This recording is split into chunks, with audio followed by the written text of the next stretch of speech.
What are we? What makes us what we are? And what we're going to be? I think it's that right there. It's grit.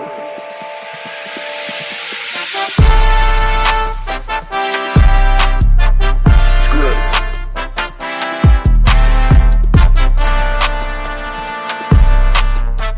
It's grit. I guess we're coming old school with it tonight, huh? Welcome back to the All Grit Podcast. This is your humble host, Caleb, joined alongside me with the one, the only, the OC. What's going on?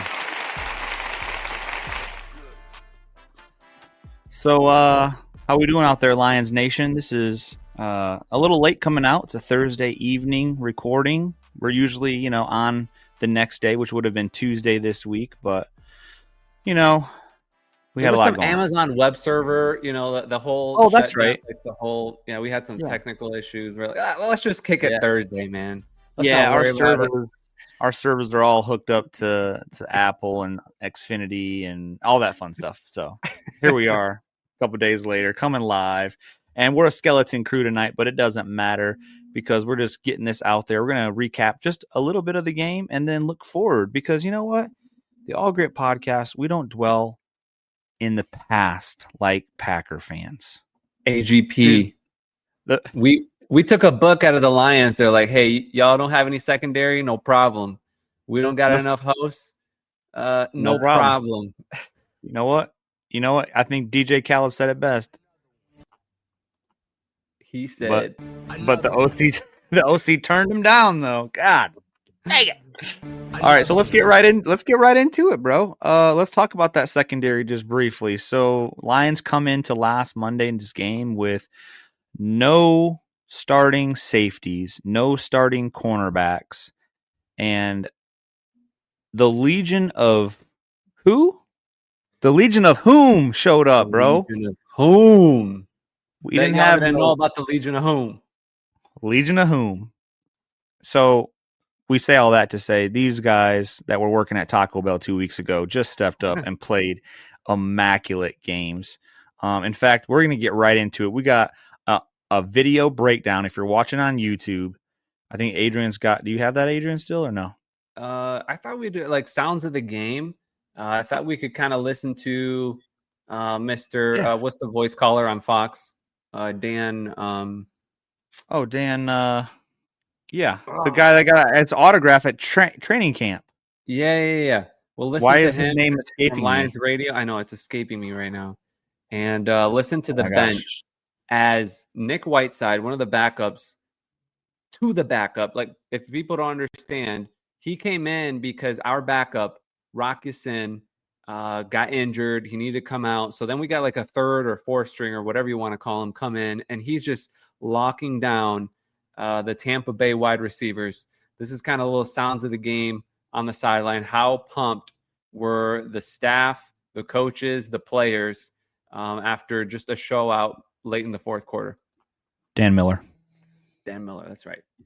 Now checks it down to Otten, who makes the catch. The ball was simultaneously grabbed by Arthur Millette. That's ours. It's offense. Easy up. We're going to take a look at something. Back throws, end zone. It is knocked away and incomplete. What a terrific defensive play by Nick Whiteside. Crazy play. Saved a touchdown. Right here. He could have intercepted that. Yeah, he could have easily.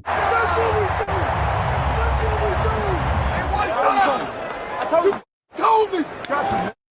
Boy. Kissing his neck. Calvin Shepard over there kissing the dude's neck. It's going to take all of us. That's what we do, man. It don't matter sex. There's only one standard. Beat the man in front of you. Don't matter. Where the whole that down, bro? The whole that down. Hey, where the whole that down, my brother? Where the whole that down, man? Yep, I saw him at Taco Bell 2 weeks ago. And kid you not, that was Mollett just hyping up the boys. Bro, I've never seen that. That was good. I like that. Oh man, like just watching that, I was so hyped. I know Dave, he's not here with us today, but he sent us a speak pipe. He's got a little something to say about the Legion of Whom as well. What up, All Grit fam? This is Plax.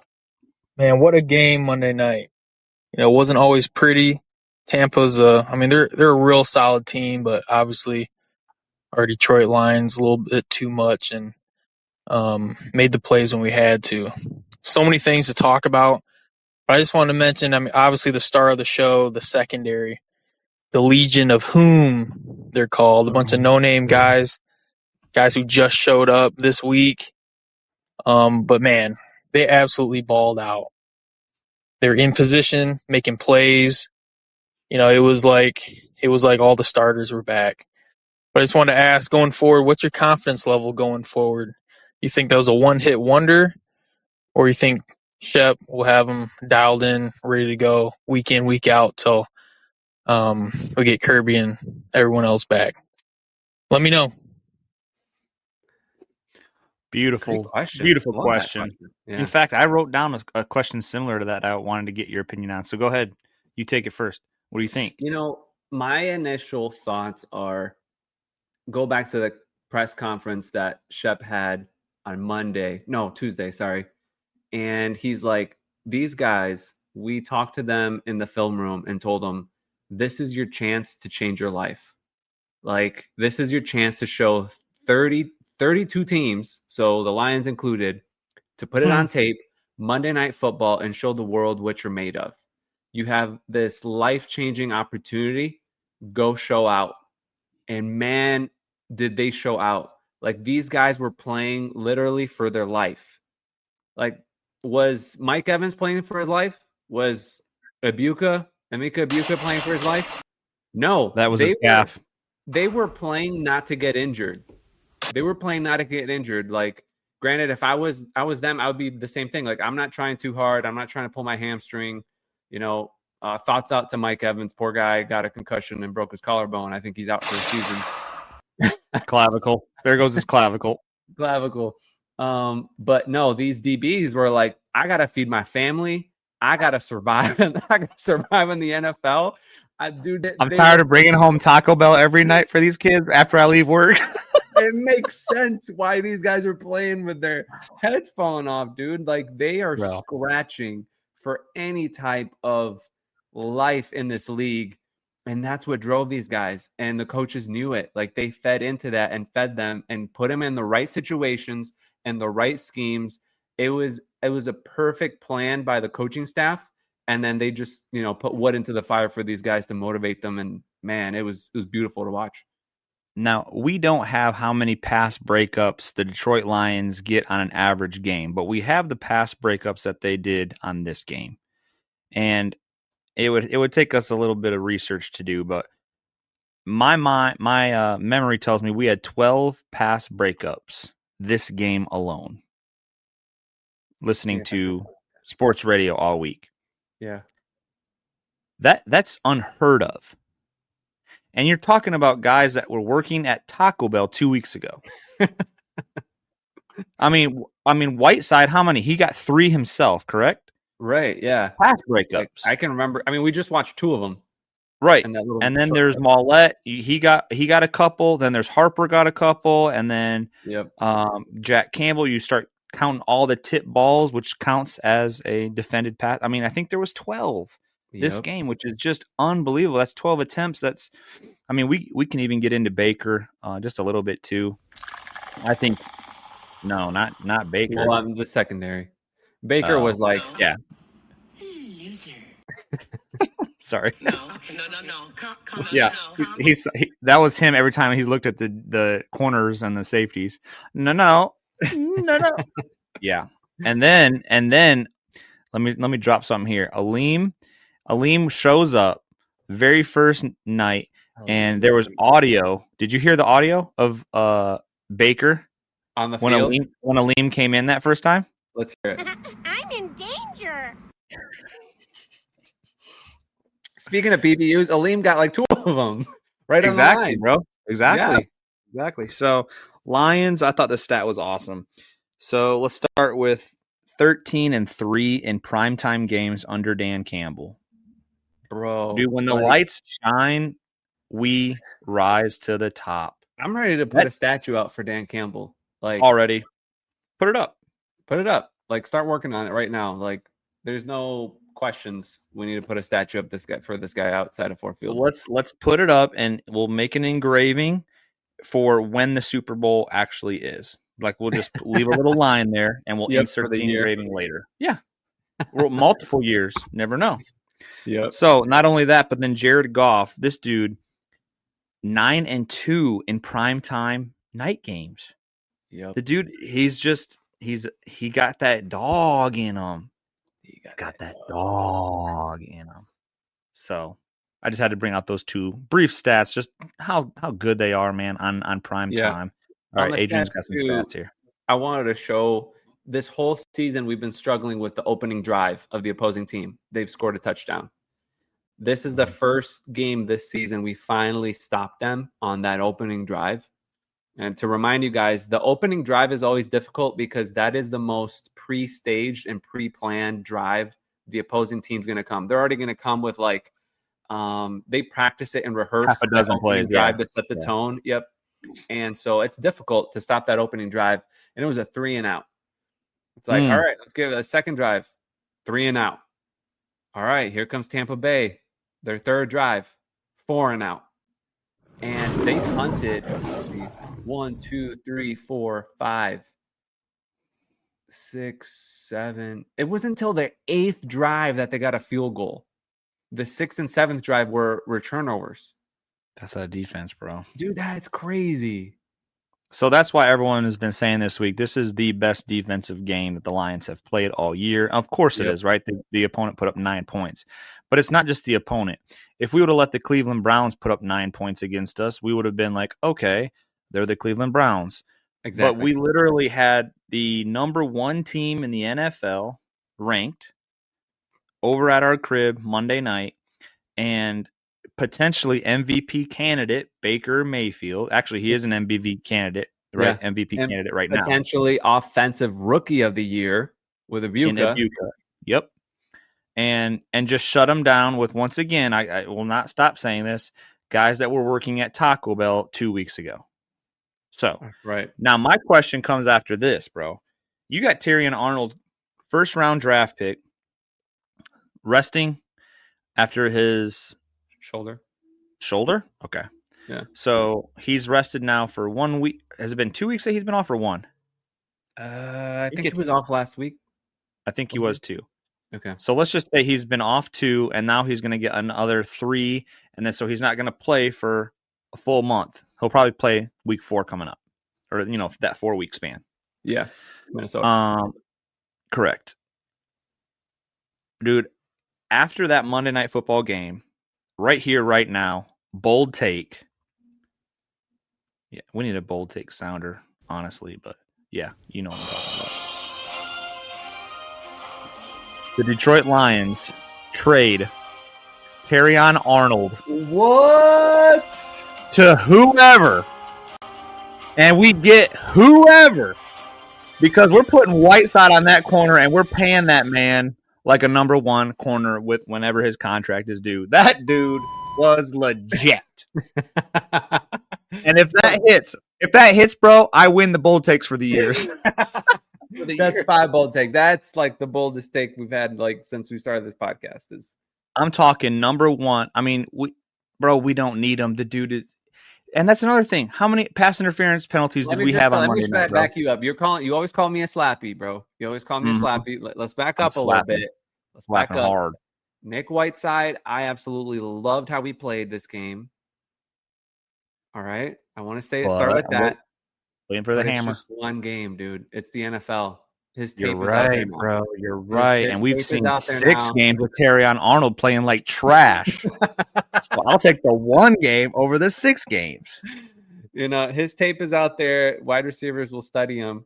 But I love his frame, dude. He's huge. I didn't realize how tall the guy is. Like, if you look at him on the tape, he's lengthy and big. So Terrion is sticky in coverage. That's what he really is sticky. Like, so I don't want to confuse my dislike for him like my dislike for Okudah. I hated Okudah. Couldn't cover. He couldn't cover he couldn't catch a cold. He couldn't cover a bed. Like, drop in your synonym or whatever, but Yeah. this dude, he was everywhere and he was so sticky and he put his hand up and he didn't get fouls. And it was just, talk about a pressure game Monday night, lights out, 60,000 people plus He in had there. nothing And to lose. Yeah, he could play. I mean, the whole secondary could play free because they had nothing to lose and everything to gain. They had nothing to lose because they could have went right back to work across the street. But it like goes to show too, it's like week to week in the NFL, it is hard to win, and it's hard to tell who will win in these games because sometimes it comes down to who wants it more. And it's not about talent every single week to week. It might be talent to win the Super Bowl, but week to week, who wants it more? Like last week, I feel like we have a more talented roster and we lost to the Chiefs because they wanted it more. You know, they came off that losing streak. They've got the pressure. They were at home. They simply wanted it more than we do. And they came out more aggressive. Yeah. And that's what we scares did me. this game. That's what scares me getting closer to playoffs is just like, okay, we everybody wants it more. Yeah. But at what point is, all right, like you're in divisional, you're in an NFC championship, whatever one of you at. Everybody wants it, but where did the coaches put you at to be in the best position to not lose that one important game that gets you to the next level? As the All Grit podcast and as Lion diehards, we just want to go to a Super Bowl, right? Yeah. We don't even have to win it this year, but we want to go. And if we're there, we have a shot. We have a chance. So what are the coaches going to do different in the divisional game this year? What are the coaches going to do different in the NFC championship or wild card? Right. Yeah. Just to make us to where your point is true, where we want it more. You know what I'm saying? Because I feel like we wanted it in San Francisco, but you know, the curse of what's his name? We were just young. Bobby Lane came out of nowhere. We were in San Francisco. Yeah, we were just young. This is our first time here. We didn't know how to handle it, but they wanted it. Last year, it was like, we're 15-2, dude. We're number one. We came in at home. We're feeling good.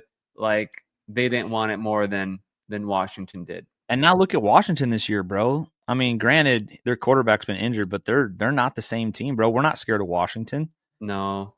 Chicago just beat Washington, bro, and we put up a 40 burger on them. Yeah. Well, Washington, I don't know about them as a program yet, but they've got potential. I like their coach. Yeah. I like their coach. They just may be hitting the injury bug like we had last year. Speaking of injury bug, boys, we're on a 2-week hiatus from football. And I say that in a great way. We played Monday. We don't play this Sunday. We don't play Monday. We don't play next Thursday. We're playing next Sunday at 1:00. And where are we playing, bro?